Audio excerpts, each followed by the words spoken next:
I saw tears with happiness, είδα but I δάκρυα saw χαράς, tears with pain. αλλά είδα και δάκρυα λύπης. Δίπλα μου ήταν μια Ιταλίδα με 3 παιδιά. Ένα από αυτά αρρώστησε και έβηχε.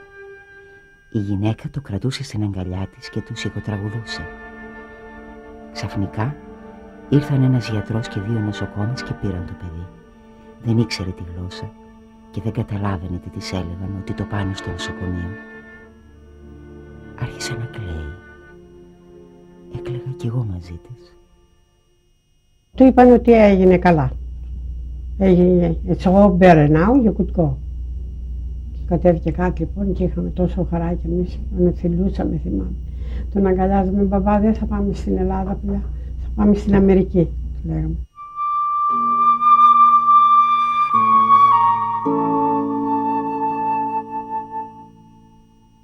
Ήταν ακόμη νωρίς. Οι ιατρικές εξετάσεις δεν ήταν παρά η αρχή. If you passed through all these and you were okay, then you went upstairs to receive the legal interrogation. This was the most important part of the testing, because that's when the INS, the Immigration Service Inspector, would ask you a battery of questions, perhaps 30 questions or more. Suspicious you were, if you aroused certain suspicions, like if you seemed to be a Muslim, they would ask you about polygamy. If you seemed to be maybe Greek, a Spaniard, or Italian, and you looked like a suspicious man, they might ask you if you were an anarchist or something like that.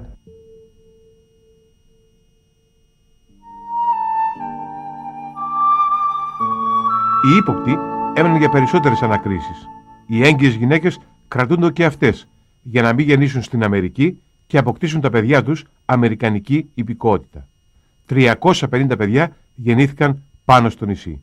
3.500 υποψήφοι πέθαναν μέχρι να αποφασίσουν οι αρχές για την τύχη τους.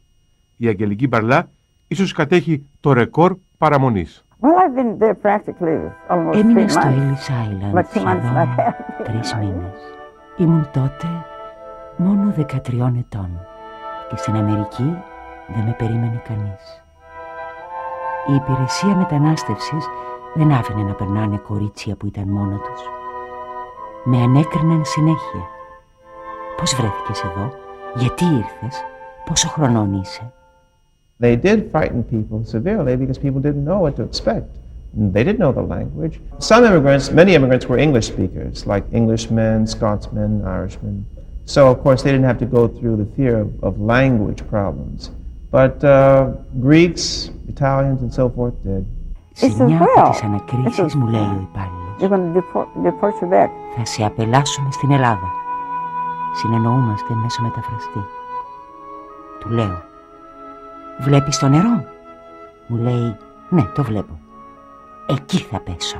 Θα με απελάσετε νεκρή. Εγώ ζωντανή δεν φεύγω. Έτσι κέρδισα χρόνο. Έπλαινα πιάτα, καθάριζα τα τραπέζια. Εκεί άλλαξαν και το όνομά μου. Δεν μπορούσαν να προφέρουν το όνομα Αγγελική και μια Γερμανίδα είπε ότι από εδώ και στο εξής είσαι η Τζούλια. Κάποια μέρα μου λένε, υπάρχει μια ελληνική οικογένεια στη Νέα Υόρκη, οι Ζολότες, και αυτοί μπορούν να σε βγάλουν από εδώ. Έτσι βρέθηκα στη Νέα Υόρκη και από εκεί βρήκα δουλειά σε ένα εργοστάσιο στο Νιου Τζέρσεϊ. Μεγάλη χαρά, μεγάλη. Από το Ellis Island μας μπάνανε σε μικρό πλοίο και μας πήγανε στη Νέα Υόρκη. Πήγαμε σε αυτοκίνητο. Ο θείος είχε αυτοκίνητο τότε. Και μάλιστα το θυμάμαι που του είπα αμέσως, μπήκα μέσα. Αυτό πώς κυλάει, θύε? Πώς κυλάει? Με νεράκι, μου λέει. Και το θυμάμαι και το έλεγα με νεράκι εκεί. Με νεράκι, παιδί μου, του ρίχνουμε μέσα και φεύγει.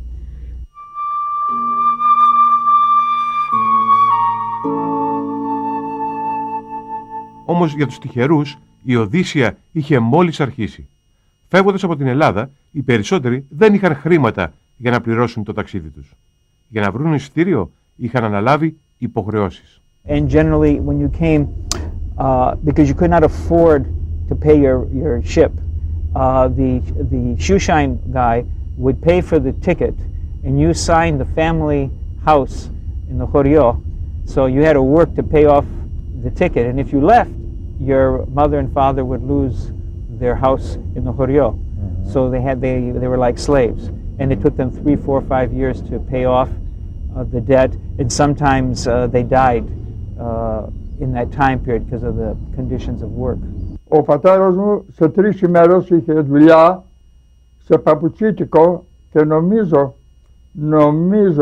ο μισθό του ήταν ή 12 ή 15 δολάρια τη βδομάδα. Η εταιρεία που δούλευε ήταν μεγάλη εταιρεία και είχε μεγάλη ανάγκη. Είχε μεγάλο προσωπικό Έλληνες, διότι ο Αμερικανός δεν έκανε τη δουλειά αυτή. Ήταν κάτι στο παπουτσίτικο που είχαν τα δέρματα από τα ζωντανά και τα κάνανε με χημικά το δέρμα να σάξουν παπούτσια. Και τα χημικά που μεταχειριζόνταν βρωμάγαν, μια άσχημη μυρδιά. Και θυμάμαι ο πατέρας μου με πήρε κάτω εκεί μια μελέτη μου, κερατά μου λέει, εάν δεν πας στο σχολείο εδώ θα έρθεις και εσύ. Many Greeks ended up on railroad work, and at one time 20% of the railroad workers in the West were Greek. And then the other huge numbers went to New York City, where most of them were shoeshine boys. Εγώ έπιασα δουλειά 7 χρονών και ο πρώτος μου μισθός που έκανα στην Αμερική ήταν 65 σέντζα και θυμάμαι ρε παιδιά, τα είχα μέσα στο χέρι έτσι και έτρεχα να πάω στο σπίτι να το δώσω της μητέρας μου. 65 cents. And εμέναμε σε ένα tenement. Η μητέρα μου έπρεπε δουλειά σε ντακουνιάτικο, σάζανε ντακούνια για τα παπούτσια γυναικών. The Greeks were hard-working people and very proud, and very determined sort of people. They suffered a lot in America. They went out west and they worked in mines. The other large number, 50,000 Greeks, almost all men, went west and they dug coal, some copper, they laid railroad tracks and a few chopped down trees, and then some went into the sea work. Mm-hmm. But most of them were miners or railroad workers. Mm-hmm. Many of them died in their 20s. Τα βράδια πολύ έκλαιγα. Τα βράδια έκλαιγα σχεδόν συνέχεια για 1 χρόνο. Και έλεγα του πατέρα, πατέρα δεν πάμε πάλι στο χωριό. Παιδάκι μου, τι να κάνουμε στο χωριό τώρα.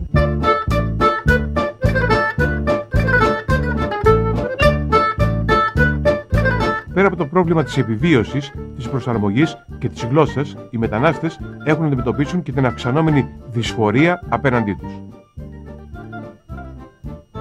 Παρότι η Αμερική είναι χώρα μεταναστών, οι Αμερικανοί απεχθάνονταν τους μετανάστες, ιδίως όσους προέρχονταν από τις φτωχές χώρες του Ευρωπαϊκού Νότου. Americans who didn't like immigrants, the Immigration Restriction League was out to stop immigrants.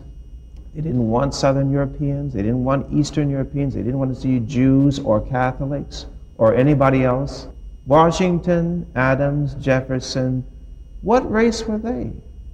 Who were they? Were they Greeks and Italians and Spaniards?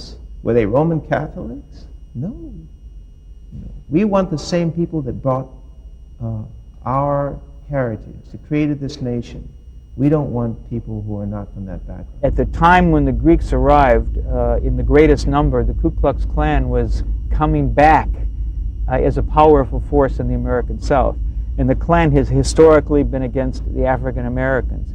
The new Klan added Catholics and Jews almost as strongly as blacks, and foreigners in general, and Greeks in particular. For some reason, Greeks seemed to irritate the Klan. Quite a bit of rancor, and there was physical battles with the Ku Klux Klan. And in Florida, actually, where Tarpon Springs was, there were gunfights and burning of boats and physical warfare with some of the people from Florida.